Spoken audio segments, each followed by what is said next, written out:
Olá, boa noite a vocês, sejam todos muito bem-vindos e bem-vindas ao Sinapse CL, o seu ponto de encontro diário de entrevistas, sempre recebendo convidados especiais aqui na nossa tela, debatendo temas importantes aí, temas do nosso cotidiano, do nosso dia a dia. Nossos convidados nos ajudam a entender e até a desvendar alguns mistérios aí, porque eles são especialistas, né, em seus assuntos. Boa noite, César Calejão. É isso aí, boa noite, Rô, boa noite para a nossa comunidade linda. Vamos, que hoje está demais o nosso convidado. Pois é, hoje vamos receber, já no nosso telão, Rubens Casara, que é juiz de Direito do Tribunal de Justiça do Estado do Rio de Janeiro, também doutor em Direito e mestre em Ciências Penais. Rubens, seja muito bem-vindo ao nosso Sinapse. Eu é que agradeço o convite, Roberta, conhecer hoje e reencontrar o César, que é um intelectual que eu tanto admiro. Ô, Casara, obrigado, querido. Também te admiro demais. Obrigado por aceitar o nosso convite, viu? Rubens, vou começar com uma pergunta que eu sei que não tem uma resposta fácil, mas a gente está aqui exatamente para isso, porque a cada 4 pessoas presas, uma não foi julgada, ou seja, ela está presa provisoriamente, aguardando um julgamento. Como é que a gente resolve essa questão, Rubens? De fato, o grande número de prisões provisórias, ou seja, de prisões de pessoas que ainda não foram definitivamente condenadas, é um sintoma muito claro de uma sociedade autoritária, de uma sociedade que acredita na prisão para resolver os mais variados problemas sociais. Então, mudar esse quadro passa, em grande parte, por mudar a mentalidade da sociedade e a mentalidade dos atores jurídicos. Hoje, muita gente pensa que se a pessoa não for presa, não ficar presa durante o processo, está ocorrendo uma situação de injustiça, quando, na realidade, a regra constitucional é a liberdade. A prisão deveria ser reservada para situações excepcionais. Se hoje 1 em cada 4 presos é preso provisório, nós temos que levar em consideração que, em muitos casos, essa pessoa está presa sem que, no final, acabe condenada. Isso, por si só, dá um bom exemplo do potencial de injustiça desse tipo de prisão. Hoje se discute muito, em alguns países, a própria constitucionalidade, a própria legalidade dessas prisões. Se procura restringir ao máximo as hipóteses de prisões provisórias. O movimento ao contrário.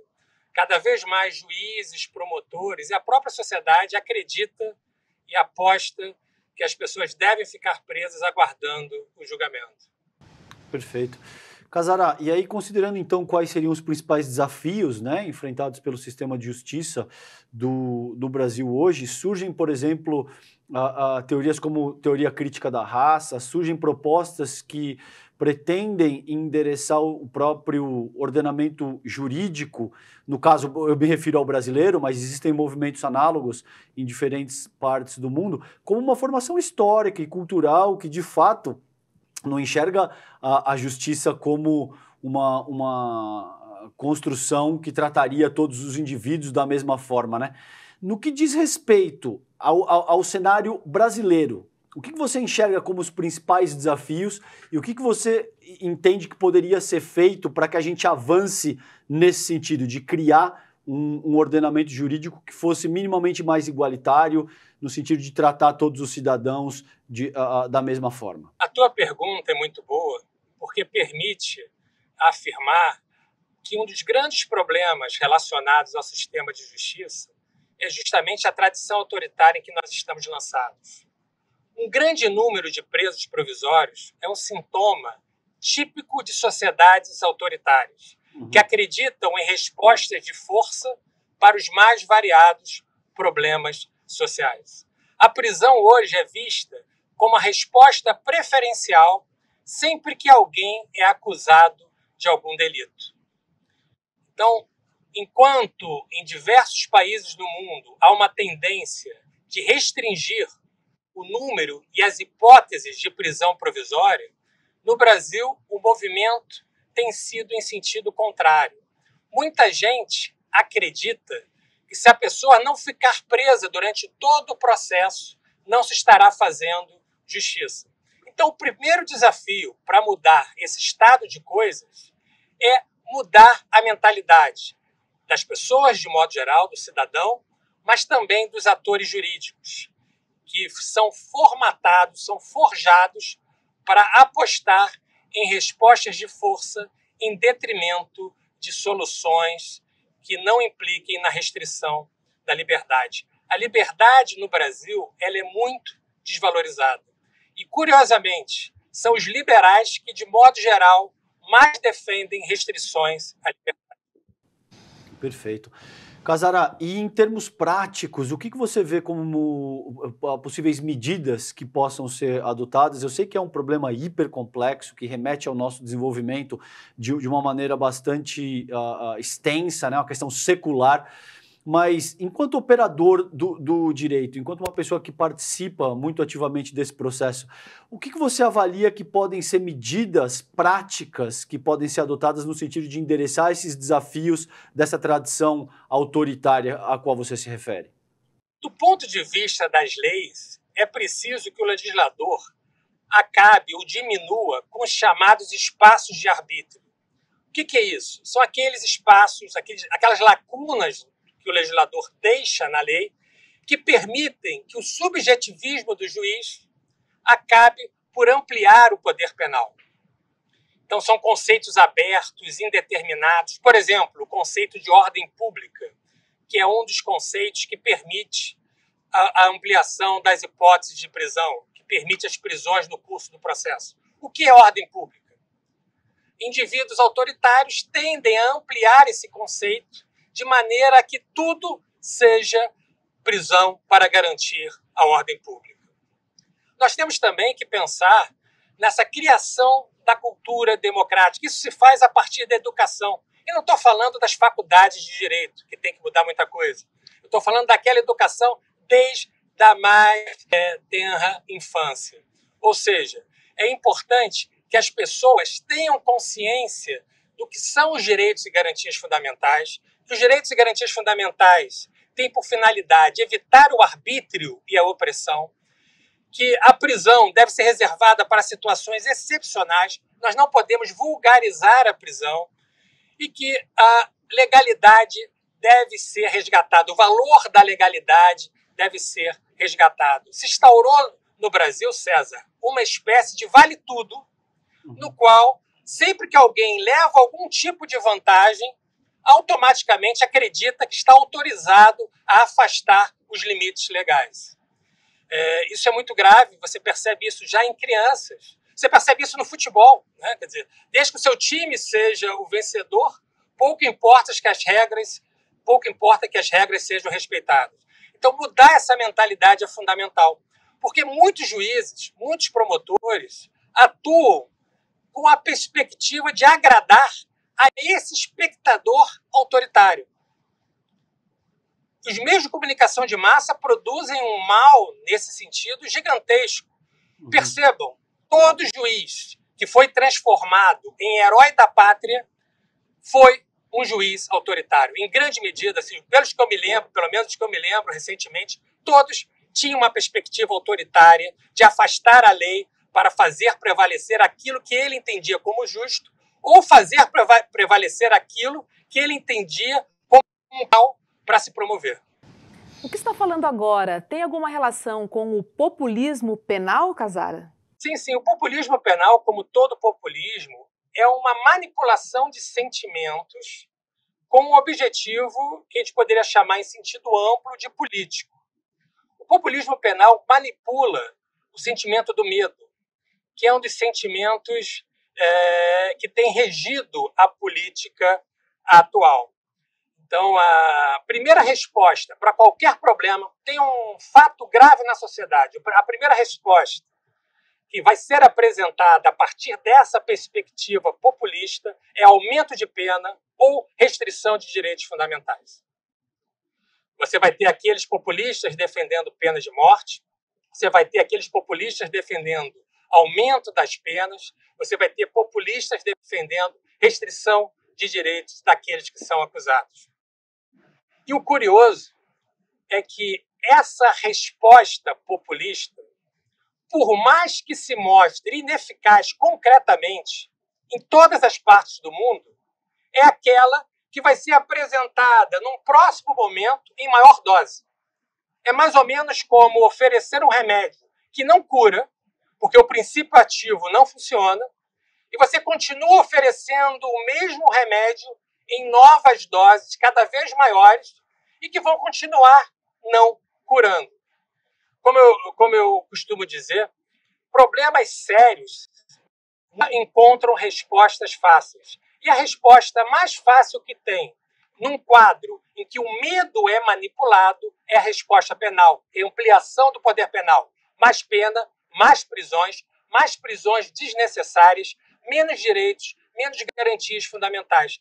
As pessoas hoje percebem os direitos e garantias fundamentais como uma espécie de garantia da impunidade, ou como um óbice, um obstáculo à eficiência repressiva do Estado, quando, na realidade, em culturas democráticas, os direitos e garantias fundamentais são percebidos como obstáculos à repressão, mas no sentido de evitar o arbítrio e a opressão, no sentido de evitar que um juiz qualquer decida prender alguém porque não gosta dele ou porque vê algum proveito político nessa prisão.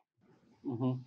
Casara, a gente tem hoje uma população carcerária que acho que está chegando em 850 mil pessoas. A gente sabe que mais 75% dessa população são jovens, pretos ou pardos, principalmente das periferias das nossas grandes cidades.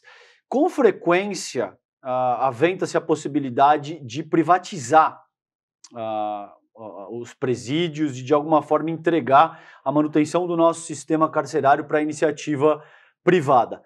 Como é que você enxerga isso? Eu sei que você está trabalhando um novo livro que fala a respeito, como você muito bem colocou, dessa racionalidade neoliberal, né, dessa questão de ter um princípio da concorrência como principal regulador social. Como é que você enxerga essa questão de aplicar esse tipo de filosofia ao nosso sistema carcerário? O Brasil hoje tem uma das maiores populações carcerárias do planeta. E com um detalhe, enquanto os outros países que disputam ali a dianteira do número de prisões estão diminuindo o número de presos, no Brasil esse número tem aumentado. Isso é muito grave.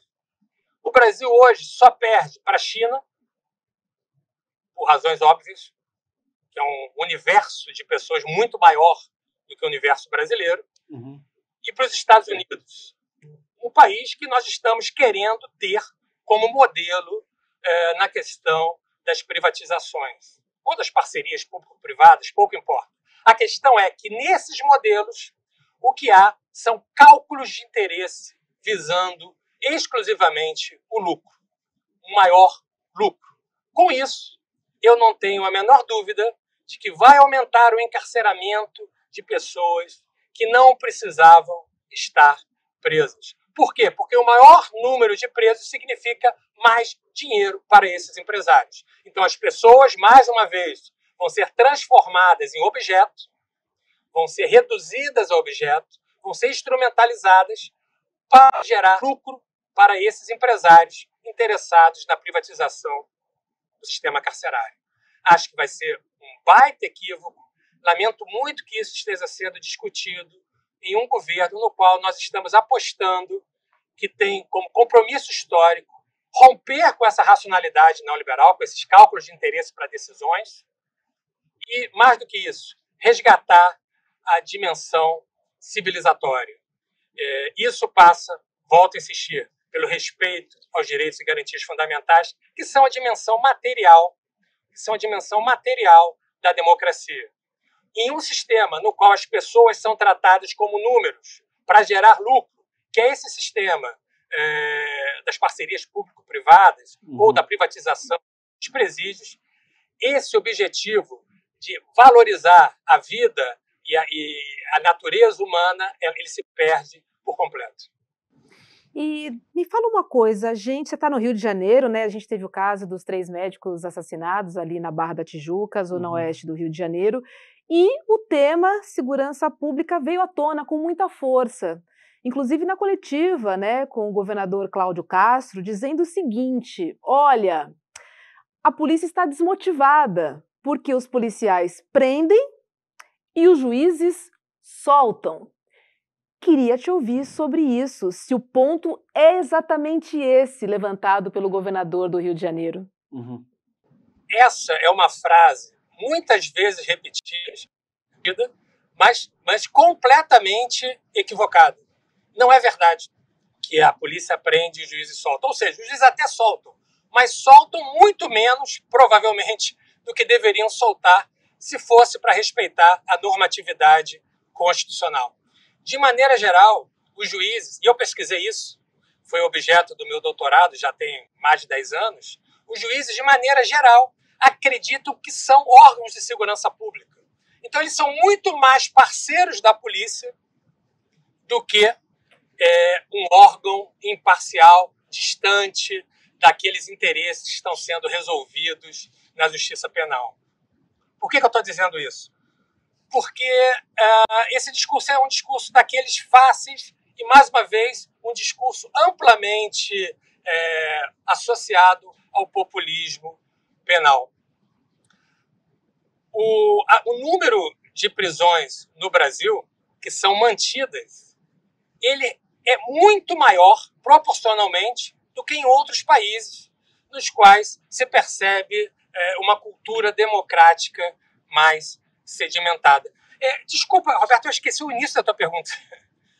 Não, falei exatamente sobre esse debate de segurança pública que está latente, né? A gente teve as execuções no Rio de Janeiro, mas a gente também pode incluir a Bahia aqui nesse debate, Sim. Né? Porque o governador disse que, enfim, os policiais estão desmotivados porque a polícia prende e os juízes soltam. Sim, exato.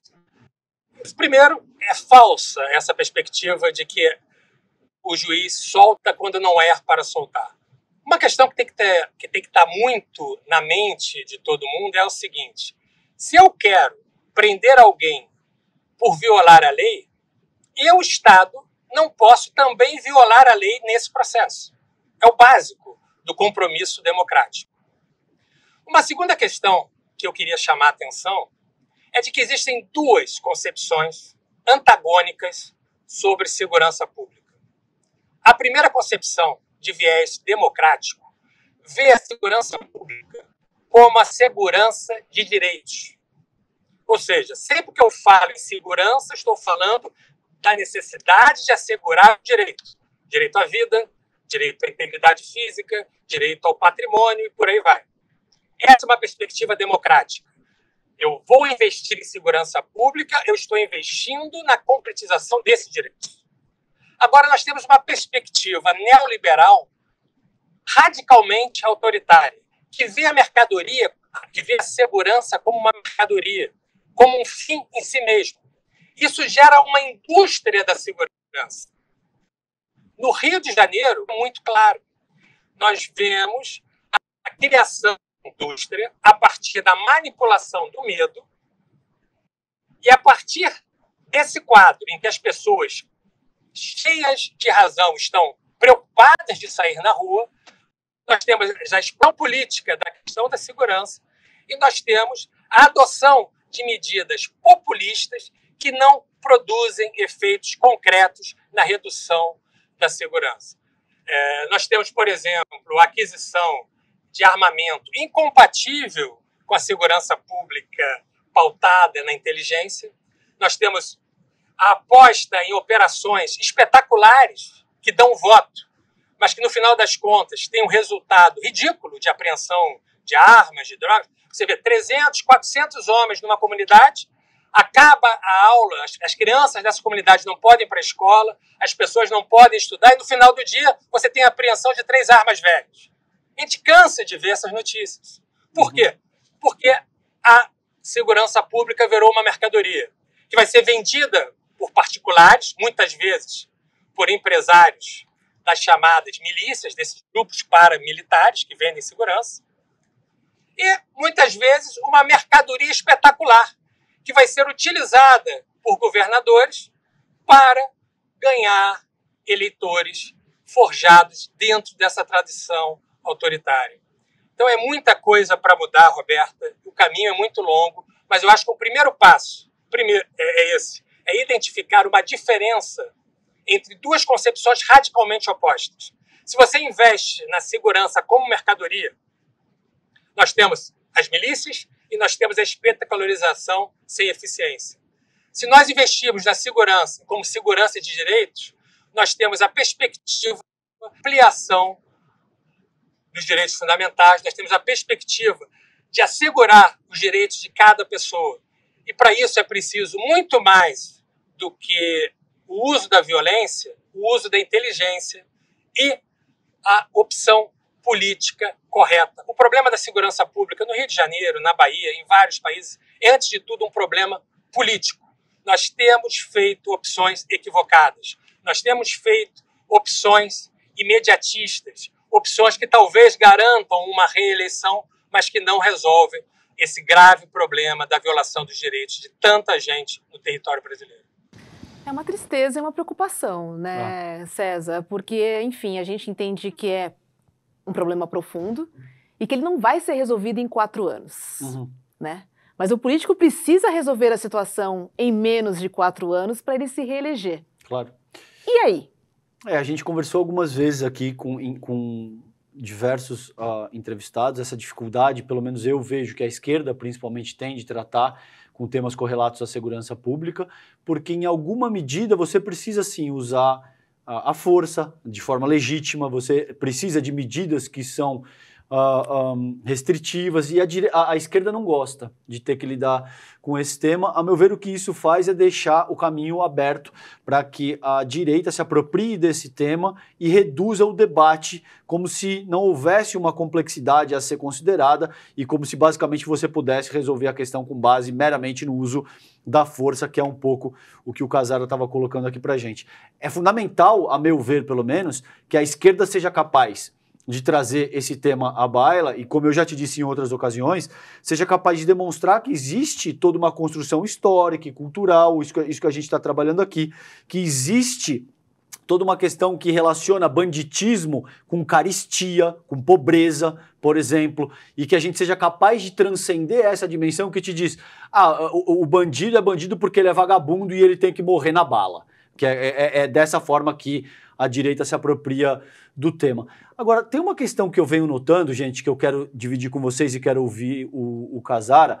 Ao longo dos últimos dias, a gente viu a Polícia Federal, Cassara, deflagrando operações contra polícia, acho que a Polícia Civil e acho que até a Polícia Militar também, em alguma medida, considerando policiais que estão envolvidos com o tráfico ou com milícias, policiais que estavam escoltando cargas, grandes cargas de drogas e tal, e era algo que a gente não via, ou pelo menos não se tornava público há até pouco tempo.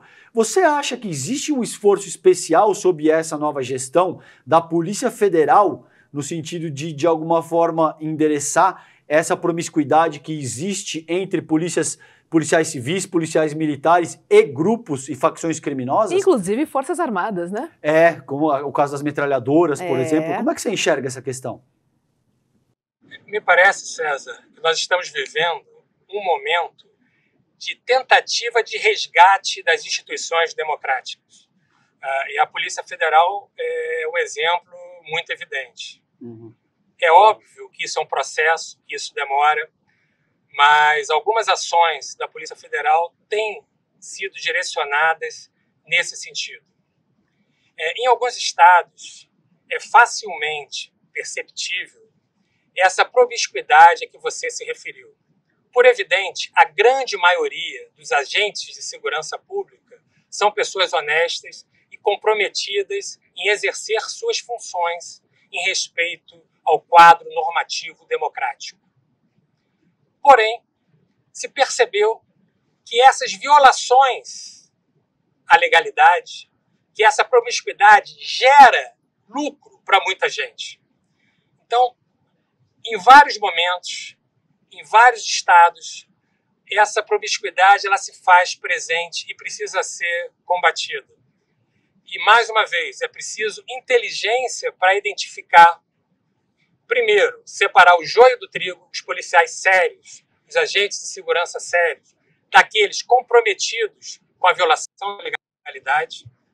E, mais do que isso, também mudar a mentalidade dessas instituições. Muita gente fala, por exemplo, da necessidade de desmilitarizar as polícias. Eu acho que é necessário também desmilitarizar as mentalidades, como tanta gente tem já avisado. Não basta só falar, vamos acabar com a polícia militar. A polícia militar é uma polícia muito corrupta. Em sua grande maioria não é, mas existem vários episódios de corrupção. Mas vamos imaginar que a gente acabasse com a polícia militar. A polícia civil atua muitas vezes a partir do mesmo paradigma, a partir da mesma pré-compreensão de sociedade, que é uma pré-compreensão autoritária, que é uma pré-compreensão que vê o outro como um inimigo a ser derrotado. Isso é muito grave, porque a característica principal do inimigo é não ter direitos. Então, a pessoa entra, por exemplo, numa comunidade carente, a partir dos seus preconceitos. Nós temos que levar em consideração que uma das características do autoritarismo brasileiro é um racismo muito forte, é um racismo que constitui a maneira como as pessoas se relacionam. Então, essa pessoa que já está condicionada pelo autoritarismo, que já é racista, entra numa comunidade, vê aquele outro indivíduo como inimigo, e o inimigo, por definição, é aquele que não tem direito, é o não cidadão. Imaginem a desgraça que isso gera. Então, mudar as práticas, mudar as mentalidades e, por que não, também aperfeiçoar a legislação de controle dessas agências policiais. Isso é muito importante. Por exemplo, normatizar de maneira clara o uso das câmeras no vestimento dos policiais, que reduzem muito a letalidade das ações policiais, que reduzem muito as ilegalidades do dia a dia, diárias. Então, seria o que eu tenho chamado de 3 aspectos fundamentais para a gente investir mais fundo nesse resgate das instituições da segurança pública. Perfeito. E, Casara, como é que você enxerga o equilíbrio entre a punição e a reabilitação no sistema penal? Porque o que a gente entende e percebe, né, é que a prisão virou uma verdadeira escola de bandidos, né? E que levar para lá, muitas vezes, e não diferenciando a periculosidade, né, das pessoas, dos prisioneiros, a gente acaba colocando todo mundo no mesmo pacote e muitas vezes em condições que não são, que ferem até, né, acho que eu posso dizer isso, os direitos humanos. Como é que o juiz enxerga na hora de dar uma pena, na hora de fazer um julgamento essa questão, hein? Me parece que essa relação entre reabilitação ou ressocialização e punição, ela deve ser encarada com mais seriedade. Eu tenho aderido a uma teoria que é a teoria agnóstica da pena. Nós não podemos ter qualquer fé na pena. A teoria, a doutrina clássica faz promessas que as penas nunca conseguiram cumprir. Nunca ressocializou, nunca reabilitou, nunca foi capaz de evitar novos. Mesmo a pessoa presa, muitas vezes, volta a praticar crimes da prisão. Dito isso, a gente partia da premissa que foi reconhecida pelo Michel Foucault quando ele escreveu um livro que se tornou clássico, que é o Vigiar e Punir, de que após um otimismo inicial, a prisão nunca atendeu aos fins a que foi destinada, a que ela se destinou. De maneira geral, a prisão é um instrumento de controle social, de exclusão de um indivíduo da macro-sociedade e sua reintrodução numa micro-sociedade que não raro, vai fazer com que ele saia de lá pior do que entrou. Nesse sentido, Roberta, você tem toda a razão quando diz, e várias pesquisas apontam isso, que a prisão, mais do que reduzir crimes, acaba sendo um fator que ajuda a prática de novos delitos. Então, a gente pode dizer também, parafraseando Foucault, que o que é feito para não funcionar, quando não funciona, funciona. Se a prisão não ressocializa, e todo mundo sabe que ela não ressocializa, quando a gente bota alguém lá, nós, por evidente, não estamos desejando ressocializar ninguém. Nós estamos desejando excluir essa pessoa e devemos estar preparados para essa pessoa sair da prisão pior do que entrou. São várias questões que a gente poderia estar discutindo, a começar pelo fato de que, muitas vezes, quem vai preso não praticou crimes, porque erros judiciais existem e são frequentes. Então, você me pergunta como um juiz vê essa relação. Muitos juízes, a partir daquilo que o Sartre, por exemplo, chamaria de má-fé, dizem que estão punindo para ressocializar aquelas pessoas. E eles, assim, se demitem de qualquer responsabilidade por esse mega encarceramento a que nós nos referimos no início dessa conversa. Agora, para ser sinceros, nós temos que reconhecer que, de maneira geral, pode ser que um caso ou outro ela gere algum efeito positivo, é muito raro, mas, de maneira geral, as prisões não produzem efeitos de prevenção de novos crimes, nem de reeducação daquelas pessoas que acabaram punidas. Então, eu, juiz, quando prendo alguém, eu tenho que prender alguém sabendo das condições carcerárias brasileiras, que são horrorosas. Por evidente, uma pessoa que é presa no Brasil sofre muito mais do que uma pessoa que é presa na Suécia, que é presa na Noruega, até mesmo dos Estados Unidos, onde o sistema carcerário também é horroroso, mas que as condições, ou pelo menos o número de presos por cela, é bem menor do que aqui. No início dessa resposta, que a lei de execução penal ela é flagrantemente violada no Brasil, uma das coisas que tem na lei que é completamente ignorada pelo Poder Executivo e também pelo Poder Judiciário é o número de presos que podem estar dentro de uma cela. A quantidade de pessoas que podem ocupar determinado número de metros quadrados. Uhum. No Brasil, às vezes, a pessoa dorme pendurada numa corda como se fosse um morcego, porque não tem espaço para dormir. Algumas têm que ficar acordadas enquanto outras dormem. Não só isso, o dia a dia dessas pessoas beira o insuportável, com temperaturas altíssimas, com alimentos estragados, com violência constante, não só por agentes estatais, como também por entre outros presos. Às vezes, para punir um determinado preso, ele é jogado dentro de uma cela controlada por uma organização criminosa diferente da dele. Às vezes, a pessoa que entra sem ter qualquer vínculo com organizações criminosas, por ser jogado numa cela, necessariamente passa a aderir a uma organização criminosa e fica devendo favores que deve ter que pagar quando for posto em liberdade.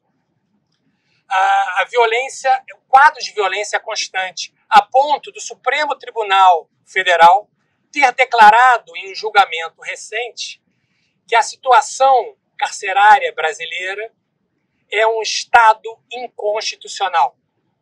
Ou seja, o próprio juiz declara que o cumprimento da pena se dá em condições de ilegalidade. Isso é muito grave. Não há democracia que resista a isso.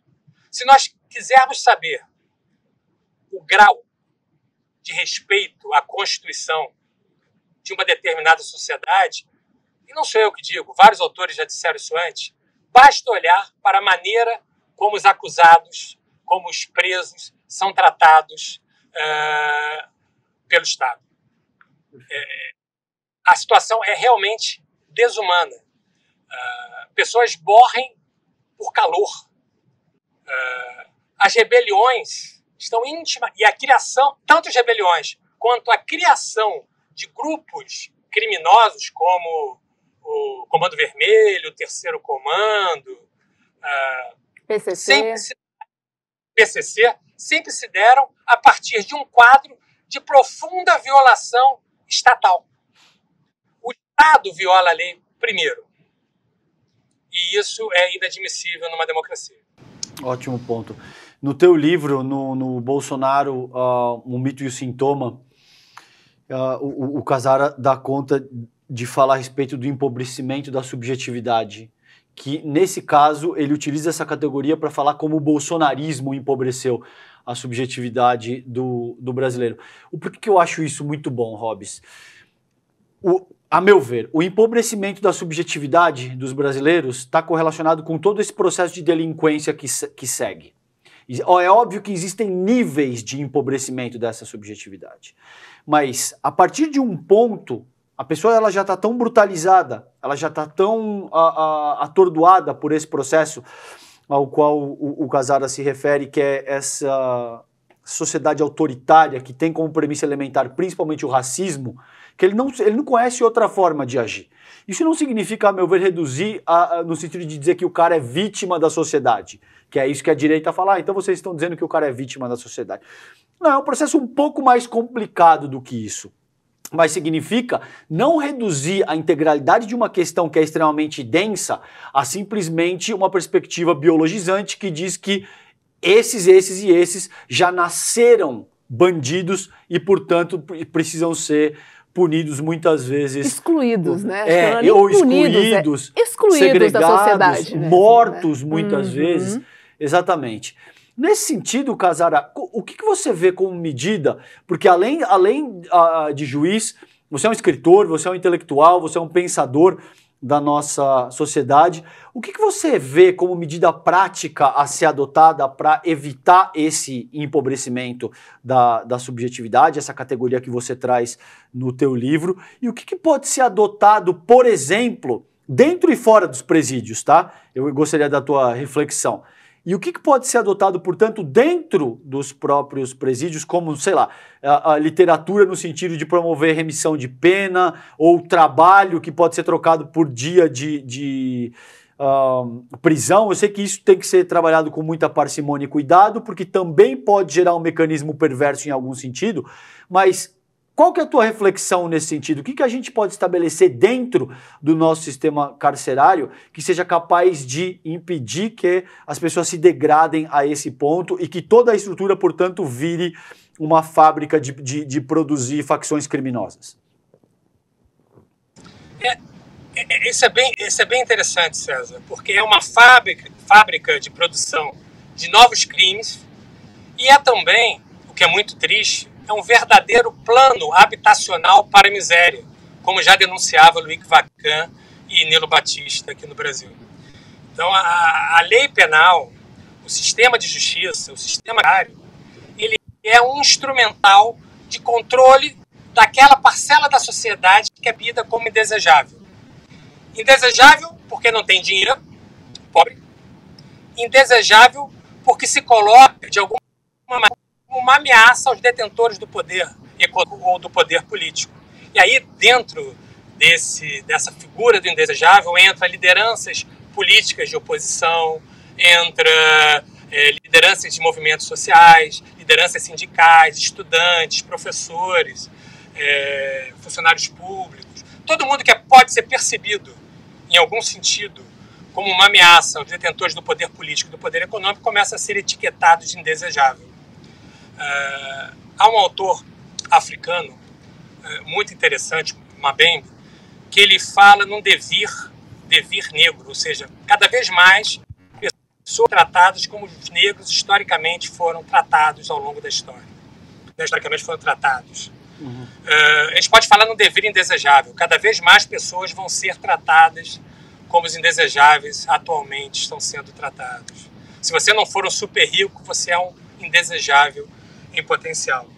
E como a gente pode romper com essa prática de transformar presídios em planos habitacionais para a miséria, em fábricas de novos crimes, em políticas de segurança pública totalmente ineficazes, no sentido de não evitarem a violação dos direitos à vida, ao patrimônio, à integridade e por aí vai. Eu acho que são várias questões. Eu aposto sempre na questão da educação crítica. O que é educação crítica? Uma educação que permita ao indivíduo formular diagnósticos precisos da realidade, que ele consiga perceber o que está acontecendo na realidade e, mais do que isso, que a partir desse conhecimento ele tenha capacidade de direcionar esse conhecimento num sentido emancipador, num sentido libertário. A questão do trabalho e da leitura dentro das unidades prisionais, que está previsto na legislação e que muitas vezes a pessoa quer ler, a pessoa quer trabalhar e não tem esse direito, não tem essa possibilidade, vai nesse sentido.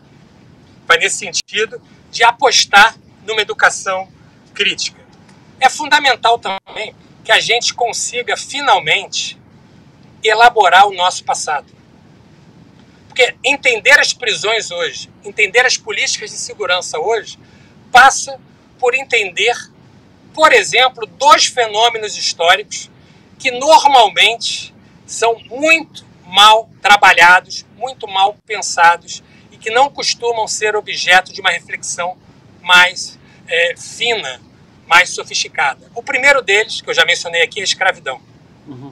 Porque nós nunca conseguimos elaborar o fenômeno da escravização de parcela da população. Ainda hoje nós naturalizamos a hierarquização entre as pessoas.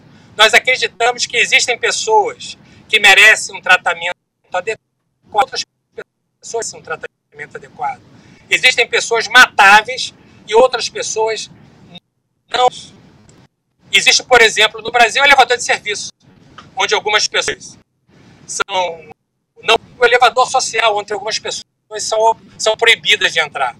Então, essa hierarquização da sociedade é um sintoma da falta de elaboração da história da escravidão nesse país. Uma outra questão importantíssima para a gente entender, inclusive, o funcionamento autoritário do sistema de justiça e as condições degradantes do sistema carcerário, é a ausência de uma elaboração adequada do período da ditadura militar empresarial instaurada em 64. Porque nós nunca conseguimos elaborar esse momento histórico, nós ainda hoje naturalizamos a tortura, nós ainda hoje naturalizamos a violência ilegal por parte dos agentes estatais. Se dá, inclusive, César, um fenômeno muito curioso, que é o da retrotopia. Um fenômeno que foi identificado, dentre outros, pelo Bauman. O que é a retrotopia? É a crença num passado edílico que, na realidade, nunca aconteceu. De um passado idealizado que, na realidade, nunca aconteceu. Porque nós nunca elaboramos esse fenômeno da ditadura militar empresarial, muita gente acredita que naquele período havia paz, tranquilidade, segurança, ausência de corrupção, quando na realidade qualquer estudo sério sobre esse período vai apontar muita corrupção, muito arbítrio, muita violência, só que essa violência, esse arbítrio não eram noticiados, porque também os meios de comunicação de massa estavam submetidos às leis, às ordens dos ditadores. Então, se a gente somar... Fala, querido. Vai lá, Rubens, desculpas. Não, nada. Se a gente somar ausência de reflexão sobre a escravidão, ausência de reflexão, ausência de elaboração da ditadura militar empresarial, a gente vai entender por que as prisões estão cheias de pretos, de pardos, de pobres, porque a gente acredita que essas pessoas não merecem o mínimo respeito aos seus direitos fundamentais, porque as prisões estão, dentro das prisões, tantas ilegalidades são cometidas, porque a condição das prisões é inconstitucional, como declarou o próprio Supremo Tribunal Federal, porque a gente ainda naturaliza a tortura das pessoas submetidas à investigação por agentes estatais, das pessoas presas e por aí vai. Então, recapitulando, educação crítica, elaboração do passado e mudanças democratizantes da legislação, retirando os espaços de arbítrio, me parecem ser um bom começo para a gente mudar esse estado de coisas. Perfeito. Obrigada, Rubens Casara, doutor em Direito e também mestre em Ciências Penais. Foi um prazer, foi muito esclarecedor o nosso papo. Tão bom saber o que vocês pensam aí do outro lado, porque a gente tem a nossa sensação aqui, né, como público, enfim, como críticos, como jornalistas, mas é importante a gente compartilhar e entender também o que acontece aí do lado de vocês sobre as mesmas impressões que a gente tem do lado de cá. Né, principalmente na hora de um julgamento, na hora de mandar alguém para a prisão, enfim, entendendo a complexidade, né, que é esse tema, um sistema carcerário lotado, entupido e falta de solução para a segurança pública, né, essa falta que há muito tempo existe aqui no nosso Brasil, infelizmente. Obrigada, Rubens, boa noite para você. Eu é que agradeço, eu queria deixar como mensagem final, até aproveitando esse teu último comentário, eu sempre que mando alguém para a prisão, eu primeiro admito a possibilidade de estar cometendo uma injustiça. E segundo, eu penso que a regra é sempre a liberdade. Então, elas devem ser tratadas como se inocentes fossem, até que isso não se torne mais possível. Então, quando eu prendo alguém, eu parto da seguinte premissa, eu dei todas as oportunidades dessa pessoa ficar em liberdade. Se eu estou prendendo é porque nesse caso realmente é necessário. Então isso é um modelo, é uma maneira que eu tento de não vulgarizar a prisão, deixar a prisão só para aquelas situações em que ela efetivamente se torne indispensável. E agradecer esse convite tão gentil de vocês. Roberto, um prazer enorme conversar contigo, conversar com o César, reencontrar o César.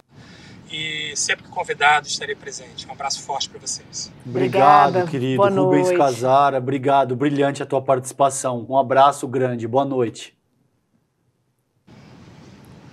É isso, né, César? É importante a gente entender com quem tem a caneta na mão e toma as decisões, né? Porque se o sistema também está cheio, né?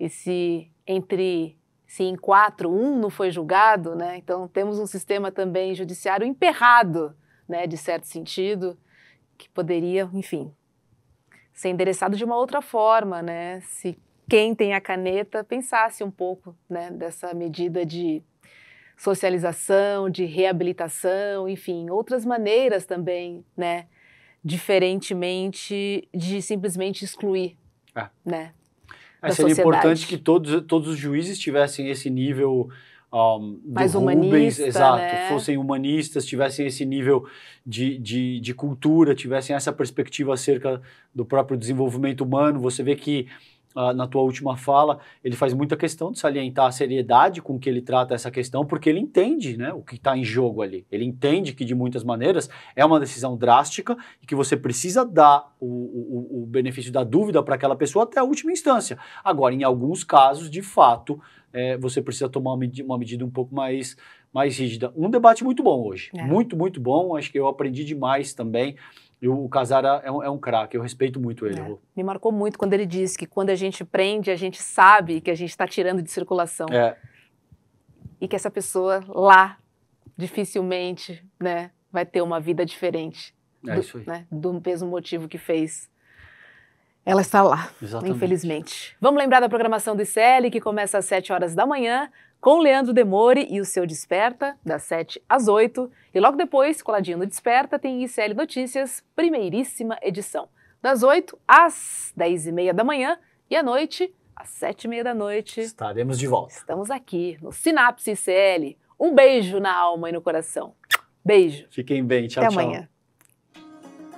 A pandemia da Covid e as milhões de mortes que aconteceram no mundo nos trouxe a lembrança de uma coisa que é muito forte em nossas vidas: o medo da morte, o luto, a tristeza que acompanha essa passagem para o mistério.